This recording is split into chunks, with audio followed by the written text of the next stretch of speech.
Hello guys, and welcome to another day with Maleta. My name is Serge, and today is a Sprinter video.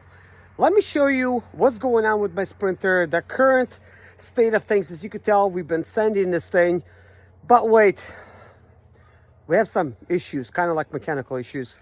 So let me show you what's really going on. One of the things that I'm going to address in this video, Sprinter not starting, how to get it started. As you can tell, I have a battery jump back. I'm also going to tell you what's wrong with this van and what I'm getting ready to do to the van and why I'm getting ready to do those type of things. If you've been keeping up with my little video series, then you already know. I already work as a service technician for Chrysler Jeep Dodge. I quit working at that place. No negative feedback, except why not work for yourself? Being a small type of course business. Anytime you start a small business, this is no easy task. Not only that you're gonna have to deal with like marketing and things and to try to actually get clients, but you need to make sure your van is sound for the job. And as you can tell, mine's been parked for a while. Doesn't help the fact that it is fall. And despite how many times I blow the leaves off my cars, this is what I end up with. But anyways, we're going to begin by... No, we'll talk about that later. All right, this is a brand new battery, okay? Yeah, and this might be AGM battery. Let's see, this is a Superstarter Platinum AGM. Yes, this is an AGM battery. Bought this from my BMW. It's got some extra starting capabilities. Why did they always block these? Okay, here it is, here it is. This is what it is right here.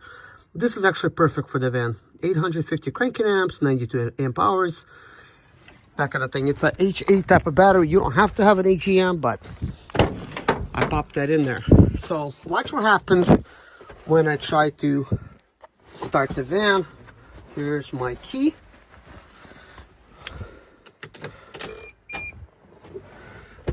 All right. Whoa. Oh, no. Guys, this is the first time I ever seen this. First time. This is a starting error. The dreaded starting error. I haven't seen one of those things in a very long time. What the heck? No. Oh my gosh. This is bad. This is bad. Maybe it's bad. Maybe we could still start it.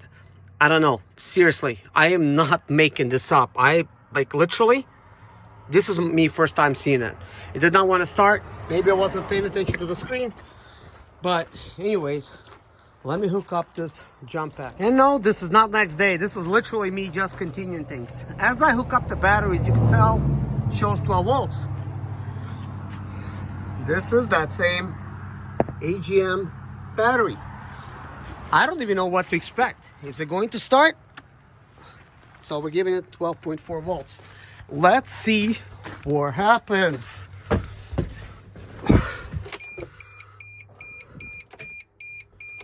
Okay, that's not a good sign.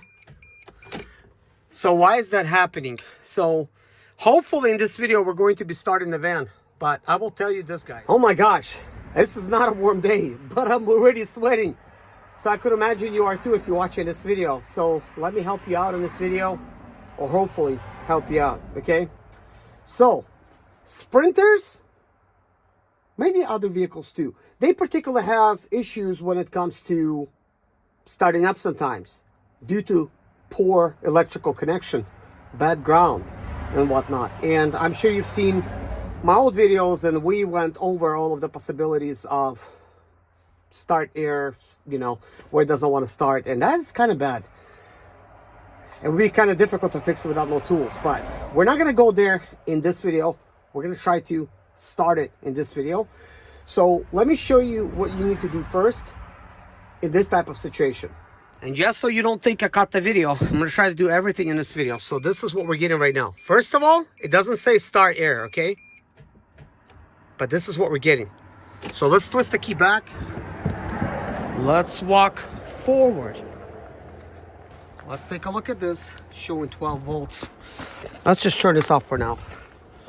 Let's move this out of the way and move that out of the way. First thing you're gonna wanna do is see if something moves, okay? In this situation, this is moving. Why is that? Well, this is a really bad connection here. So this could be definitely our situation, right? You could, however, try to improve that connection by jamming something in here. Let's say you're in some kind of jam, and I am, and I don't have nothing to jam it in there. So what I'm gonna do is first hook up a positive connector here just to give it a little bit more juice. I just don't like how it's kind of hard to hook up things, and I'm gonna try to hook this up right here just to hopefully apply a little extra squeeze. Okay, showing 12.1 out of all things, now 12.2. It's kind of like the voltage has went up since we were doing this. Let's see what's gonna happen. I'm not expecting any miracles, but there you go. Look at that. Boom. Started right up. Now this can happen to your van. You might be seeing the dreaded start error. Believe me, guys, I did not stage this thing. I just basically fixed this thing on the fly. Oh boy, I'm losing my breath here. All right, so let's talk for a little bit, guys, and I will get back to showing you guys what's under the hood, what other dreaded things that are happening. So I'm gonna try to keep this short and sweet, and then we're gonna move on to those things. So we're sitting in a van here, and what is this? My wall partition? No, it's not. That's a toolbox behind me, guys. And in this video, I'm gonna show you kind of like what I'm getting ready, prepared to do. All right, so I want to make sure that my van is unlocked. So with that being said, guys, vehicles don't like to sit for a long time. Sprinters are no different. This van has been sitting for a while, therefore it's a little bit cranky, or not cranky, as they say. They don't want to crank up. You might be wondering then, how the heck did you get that toolbox? Well, that's a trouble in itself, guys. First of all, I ran into a starting issue. This is why it has a battery in there. And I knew the negative connector is bad, but I wiggled it and stuff like that. I got it connected, and I went to the Home Depot and I came back. And this was about a week ago, so it's been sitting there ever since. So when I came to Home Depot, I knew I had a starting issue, and I knew it needed to be resolved, but I just decided to just not shut my van off. In doing so, I have discovered a huge, maybe this is not a huge, at least I thought it was like a huge problem, okay? So what would you think? What would you think? If you're parked over at Home Depot, waiting for the loaders to load up your box, you're idling the whole entire time. Where? The loading area, of course, at Home Depot. So here I was, parked there, thinking nothing of it.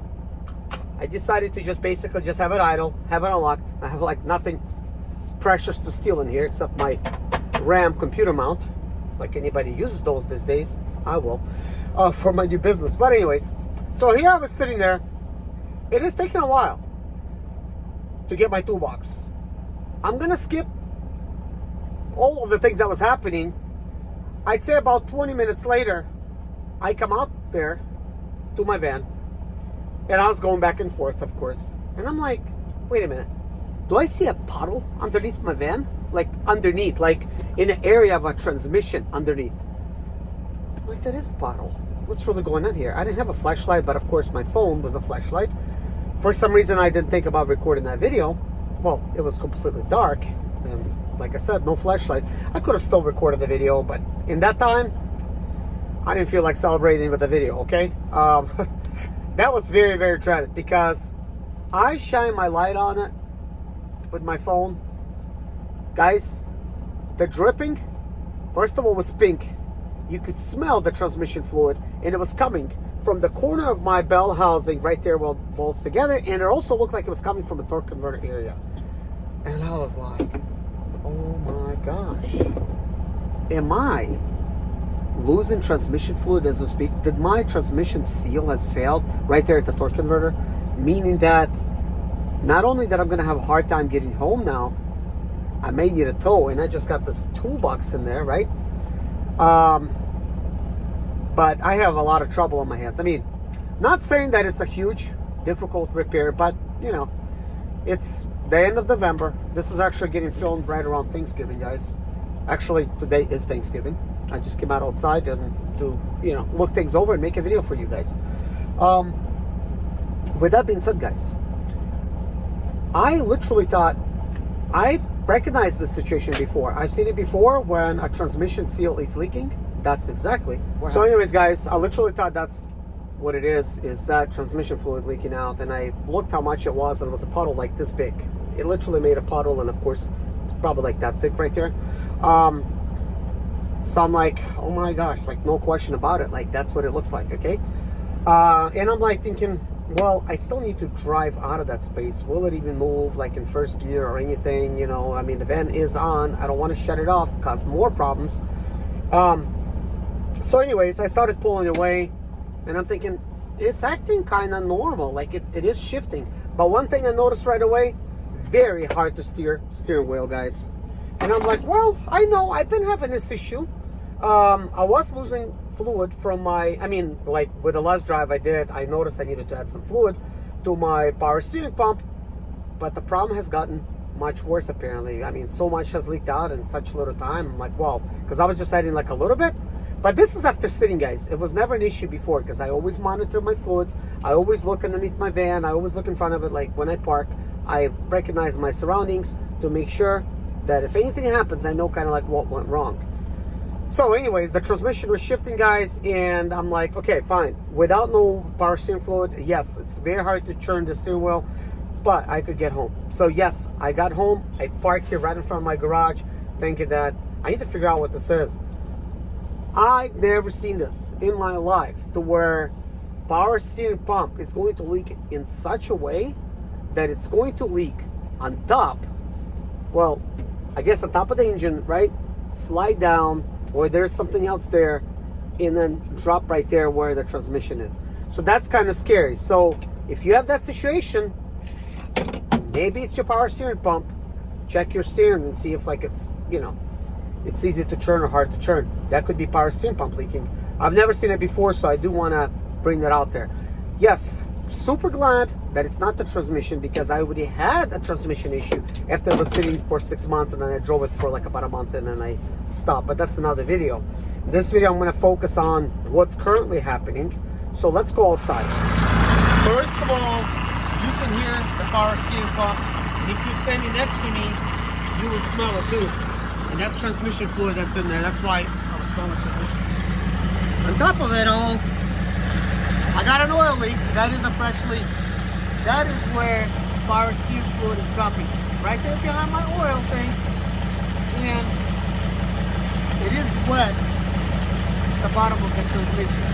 This is all wet. So look at all that wetness, guys.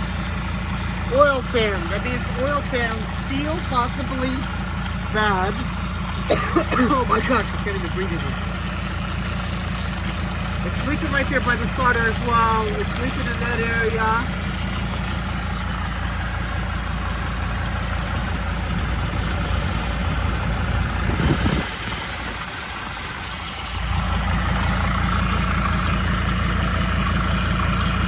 Look at that, guys, just leaking. Hopefully these are dry leaves. We did just have rain.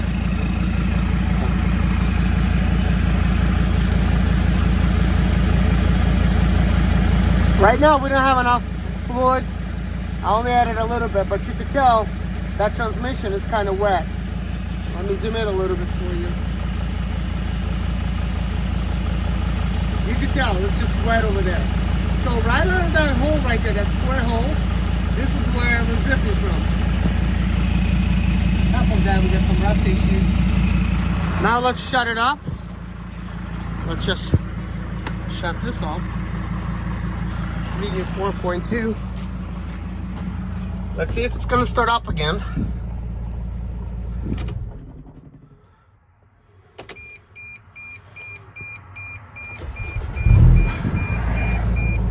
Okay, it did start up, and that's possibly because there is some pressure being applied, like right there. So if you had some wise grips or something, that would actually work really well. Just put some wise grips. It's going to help your connection. So anyways, guys, let's continue. So this is a sample I collected from that little puddle. This is a new problem. Now, I did not know we had this problem, and I wasn't even sure what this is. Try to smell it, doesn't smell anything. This is a wet wipe. Smells like a wet wipe. So let's just observe what things are looking over here like. As you could tell, let's see, let me just turn on. Okay, so that's a little bit better. So we have wetness over here. We have wetness all over here in this area.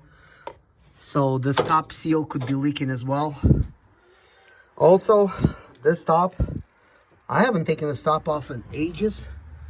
Haven't had any injector issues, and you can see that is the result.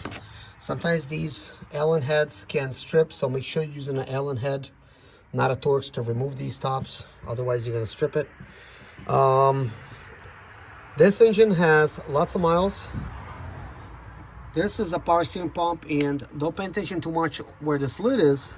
I spilled a little bit of that, but still, the whole bottle is covered. All of that stuff is covered. But beyond that, like if you observe the stop of the engine, you're not gonna really see anything. Everything is looking kind of dry here, which is a good thing.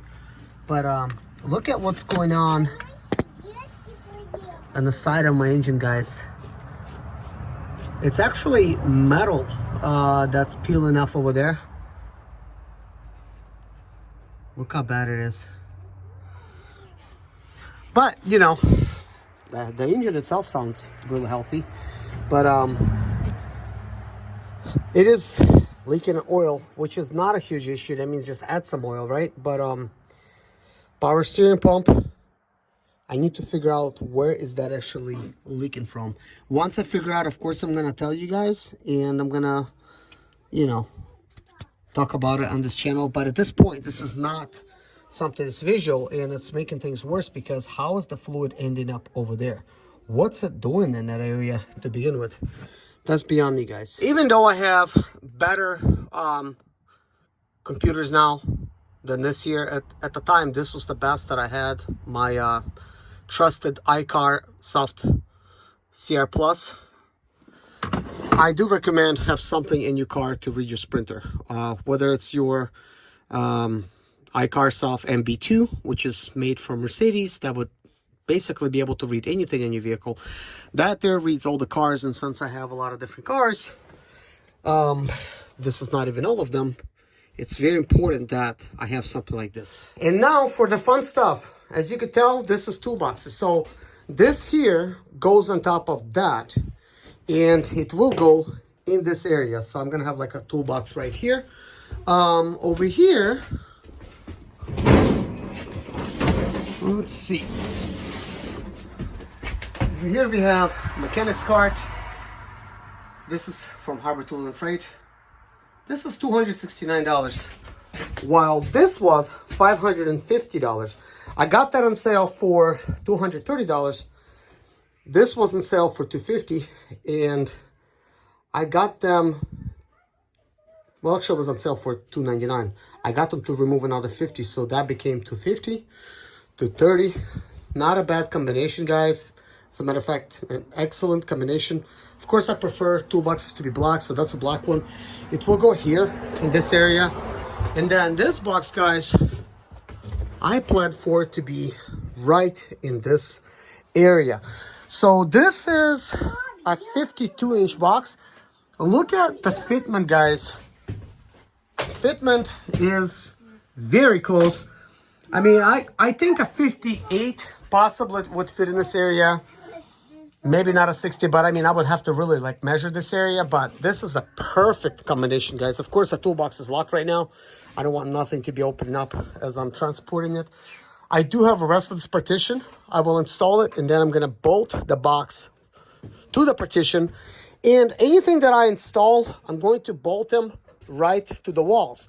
So I already said what's gonna be here in the opposite side. For this side, I have a 42-inch cabinet, and I have a 46-inch cabinet over here. So this actually will fit perfectly up to this area, guys. I measured everything. So between the wheel wells, I think I'm gonna add like a parts washing bin, and then I might add like an area to put a vise on or something else. And of course, I want to add some kind of shelving. and something to make this whole area look kind of nice. And also want to add some pegboard, kind of like along the sides, you know, to hang different things and whatnot, including the windows, to have that stuff on there. But anyways, guys, this is all for this video. Thank you so much for watching. Take care of yourself. See you guys in the next video. Bye bye.